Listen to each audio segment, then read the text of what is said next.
കാത്തിരുന്ന് ആ തിരഞ്ഞെടുപ്പ് ദിവസം എങ്ങ് വന്നെത്തി. ഓരോ തിരഞ്ഞെടുപ്പിലും ഒരു പിടി കന്നി വോട്ടർമാർ പിറക്കുകയാണ്. ഇന്ത്യൻ പൗരത്വം തെളിയിക്കാനായി ബൂത്തിലേക്ക് കടക്കുമ്പോൾ ഒന്ന് പതറാത്ത ആരും ഉണ്ടാവില്ല.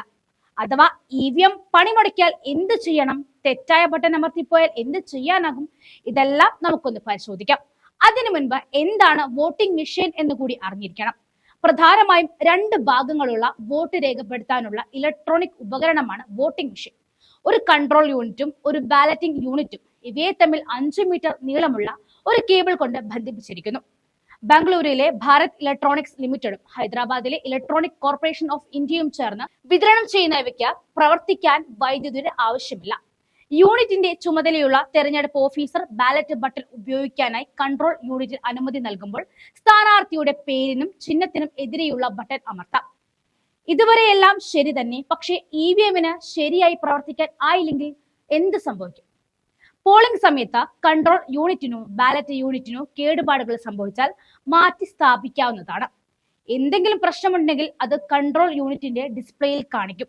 ബാലറ്റ് കൺട്രോൾ യൂണിറ്റുകളും VVPATും പൂർണ്ണമായി മാറ്റാൻ സാധിക്കും.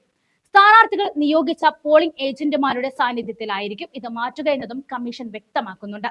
VVPAT യൂണിറ്റിനാണ് പ്രശ്നമുണ്ടാകുന്നതെങ്കിൽ VVPAT യൂണിറ്റ് മാത്രം മാറ്റിയ ശേഷം വോട്ടെടുപ്പ് തുടരാവുന്നതുമാണ്. വോട്ടെണ്ണൽ ദിവസം എല്ലാ EVMകളിലും രേഖപ്പെടുത്തിയ വോട്ടുകൾ എണ്ണിയായിരിക്കും ഫലം പ്രഖ്യാപിക്കുക. കൺട്രോൾ യൂണിറ്റിലെ വോട്ട് എണ്ണുന്നതിന് എന്തെങ്കിലും സാങ്കേതിക പ്രശ്നങ്ങൾ നേരിട്ടാൽ VVPAT സ്ലിപ്പുകൾ എണ്ണിയായിരിക്കും ഫലം പ്രഖ്യാപിക്കുക. ഇനി വോട്ടർമാർ തെറ്റായ ബട്ടൺ അമർത്തിയാൽ എന്തുണ്ടാകും എന്നറിയണ്ടേ? EVMൽ വോട്ട് ചെയ്യാൻ ഉദ്ദേശിക്കുന്ന സ്ഥാനാർത്ഥിയുടെ പേരിന് നേരെയുള്ള ബട്ടൺ അമർത്തുമ്പോൾ ഇതിന് സമീപമുള്ള ലൈറ്റ് ചുവന്ന നിറത്തിൽ കത്തുകയും ബീപ്പ് ശബ്ദം പുറപ്പെടുവിക്കുകയും ചെയ്യും.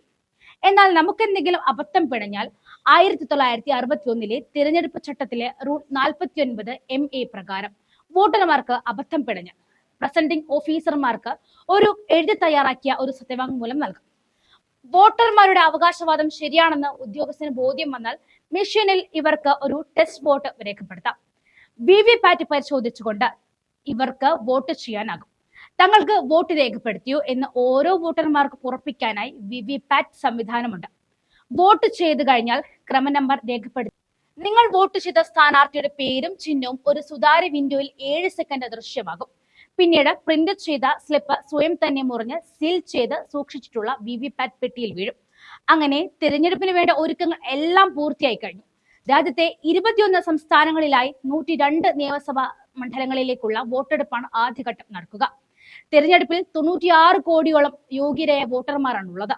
ലോകത്തിലെ ഏറ്റവും വലിയ തെരഞ്ഞെടുപ്പ് പ്രക്രിയയിലേക്ക് പൂർണ്ണമായും ഇലക്ട്രോണിക് വോട്ടിംഗ് മെഷീൻ ഉപയോഗിക്കുന്നു എന്ന പ്രത്യേകതയും നമുക്കുണ്ട്.